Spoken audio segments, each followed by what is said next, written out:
We love you Pakistan, we love you Palestine. We love Pakistan. We love Pakistan. Inshallah Palestine Free will be Palestine. liberate. Free Pakistan. Pakistan, free Palestine and free Pakistan.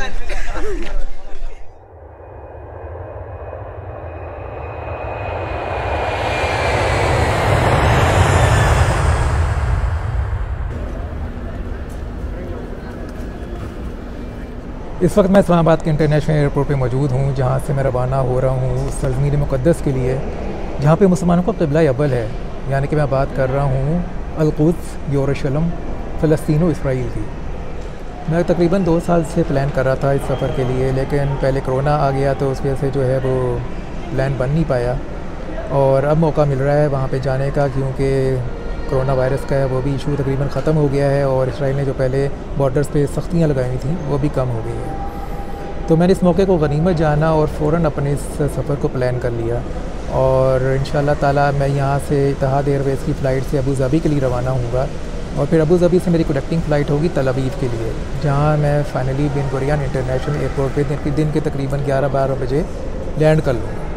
अब Israel पहुँचने में हम कामयाब होता हूँ या नहीं, आया कि मुझे एंट्री देंगे या नहीं, ये तो आगे जाके ही पता चलेगा। अब तक जो पाकिस्तानी वहाँ का सफ़र कर चुके हैं उनके मुताबिक तकरीबन जो है एक्सेस मिल जाती है, एंट्री मिल जाती है, लेकिन जो इंटरव्यू है थोड़ा बहुत टाइट किस्म का होता है और अच्छी तरह वो आपकी जांच पड़ताल करते हैं और तकरीबन मैंने सुना है कि 2-3 घंटे का इंटरव्यू होता है। तो लेट्स सी कि मेरा एक्सपीरियंस कैसा रहता है और मेरे साथ वो कैसा बर्ताव करते हैं, मेरा कैसा उनका बिहेवियर होगा और किस किस्म के सवालात वो मुझसे पूछेंगे, ये मैं आपको आगे जाके बताऊँगा।